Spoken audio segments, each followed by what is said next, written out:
റസൂലുള്ളാഹിനെ സ്നേഹിക്കുന്നത് എന്ന് ആലോചിച്ച് നോക്കി. എന്ത് സ്നേഹാലും നമ്മളത് ഒരു ഘോഷയാത്ര പോകുമ്പോഴേക്ക്, ഒരു മധുരം കൊടുക്കുമ്പോഴേക്ക് അത് സ്നേഹം കൂടിപ്പോയി. എന്ത് സ്നേഹം കൂടുക, എന്ത് സ്നേഹം കൂടെ ഖുർആനിലുണ്ടോ എന്നാ ചോദ്യം. ഖുർആനിലുണ്ടോ? ഈ റസൂലുള്ളാഹിനെ സ്നേഹിക്കുന്നവരൊക്കെ തുപ്പുനീരും കഫക്കെട്ടൊക്കെ എടുത്ത് ഞാനിട്ട് പറ്റണം ഖുർആനിലുണ്ടോ? അത് സ്നേഹ പ്രകടനമാണത്. നമ്മൾക്കിപ്പോ പ്രകടിപ്പിക്കാൻ കഴിയാങ്ങനെ. ഞാൻ കഴിഞ്ഞ പറഞ്ഞില്ലേ, ഒരു യുദ്ധത്തിൽ റസൂലുള്ളാഹിന്റെ നെറ്റി പൊട്ടി രക്തം ഒഴുകി. എന്താണ് ഒരു സഹാബി ചെയ്തത്? നമ്മളെ കിടാവ് വീണ് നെറ്റി പൊട്ടിയാല് നമ്മൾ വേഗം എടുത്തു കൊണ്ടുവന്ന് കഴുകി വൃത്തിയാക്കി രക്തമെന്തെങ്കിലും വെള്ളത്തൊക്കെ ഒന്ന് കെട്ടിക്കൊടുത്ത് അല്ലെ എന്തെങ്കിലും ചെയ്യൂ. ഈ സഹാബി ചെയ്തതല്ല. ഹബീബായ മുത്തുനബിയോടുള്ള സ്നേഹം പ്രകടിപ്പിച്ചത് എങ്ങനെ? ഓടി ചെന്ന് റസൂലുള്ളാഹിനെ പിടിച്ചു.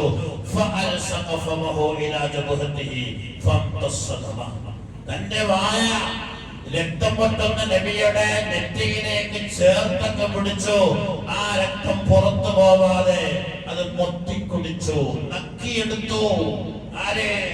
സഹാബി. ഇത് മുജാഹിദുകളുടെ രക്തം നജസല്ലേ ചോദിച്ചു. ആണ് അല്ലേ? പക്ഷെ ആ സഹാബിക്ക് എന്ത് കിട്ടി? നിബിധങ്ങൾ പറഞ്ഞു ആ സഹാബിനോട് മുച്ചഹോയാ മാലിക്, തുപ്പ മാലിക്കല്ലേ, ഞാൻ തുപ്പൂല. പിന്നെ എന്റെ ശരീരത്തിന്റെ ഉള്ളിലേക്ക് അങ്ങയുടെ ഒരിറ്റ് രക്തമെങ്കിലും കടന്നു കിട്ടണമെന്ന് ഞാൻ ആഗ്രഹിച്ചു പോയി. അതുകൊണ്ട് തുപ്പൂല. എന്തായാലും സമ്മാനമായിട്ട് കിട്ടിയത്? റസൂലുള്ളാഹി പറഞ്ഞു, മൻ സറഹു അൻ യൻദുറ ഇലാ അഹ്ലിൽ ജന്ന ഫൽയൻദുർ ഇലാ മാലിക് ഇബ്നു സിനാൻ. ആർക്കെങ്കിലും സ്വർഗ്ഗത്തിൽ കടക്കുമെന്ന് ഉറപ്പുള്ള ഒരു സഹാബിയെ കാണണോ? കണ്ടോളി, മാലിക് ഇബ്നു സിനാൻ എന്റെ നിബിധങ്ങളെ രക്തം കൊണ്ട് കുടിച്ചു. കിട്ടിയത് അതാ. ആ സ്നേഹം പ്രകടിപ്പിക്കുമ്പോഴാ. സ്നേഹം എന്ന് പറഞ്ഞാൽ എന്താന്ന് മക്കളെ വിചാരിച്ചത്? ഒരു സഹാബി വന്ന ഒരാളെ വന്നിട്ട് ചോദിച്ചു, എന്നാണ് ഖിയാമത്ത് നാൾ എന്ന് ചോദിച്ചു. സഹീഹായ ഹദീസ്. എന്നാ ഖിയാമത്ത് നാൾ എന്ന് ചോദിച്ചു.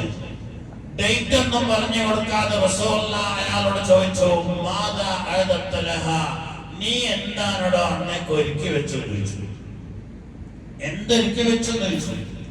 അയാൾ പറഞ്ഞ വാക്ക് കേട്ടോളെ, മാ അഅദതു ലഹാ മിൻ കസീരി സ്വലാത്തിൻ വലാ സിയാമിൻ, ഞാൻ കൂടുതൽ നിസ്കാരമോ നോമ്പോ ഒന്നും ഞാൻ അന്നേക്ക് ഒരുക്കി വെച്ചിട്ടില്ല നബിയെ.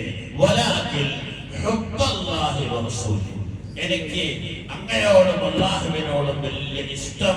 ആ ഇഷ്ടമാണ് ഞാൻ ഒരുക്കി വെച്ചത്. റസൂലുള്ളാഹി പറഞ്ഞത്, നിന്നെ സ്നേഹിച്ച് നടന്നാ പോരാ, പോയിട്ട് സഹകരിക്കാനല്ല.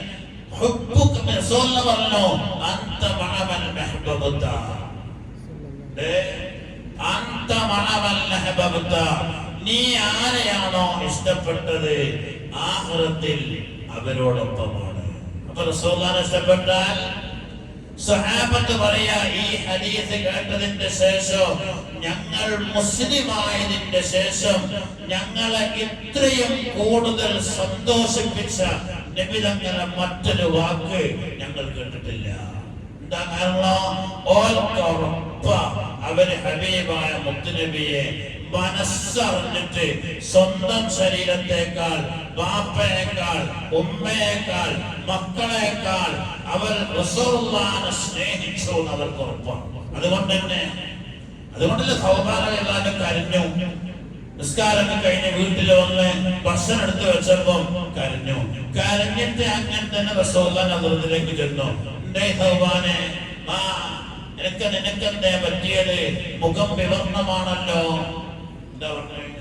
ഞാൻ നബിയെ ഇവിടെ വരുമ്പോൾ നിബിധങ്ങളെ കാണുമ്പോഴൊക്കെ റാഹത്തില, സന്തോഷത്തിലാണ്. വീട്ടിലേക്ക് ചെന്നാൽ തങ്ങളെ കാണാൻ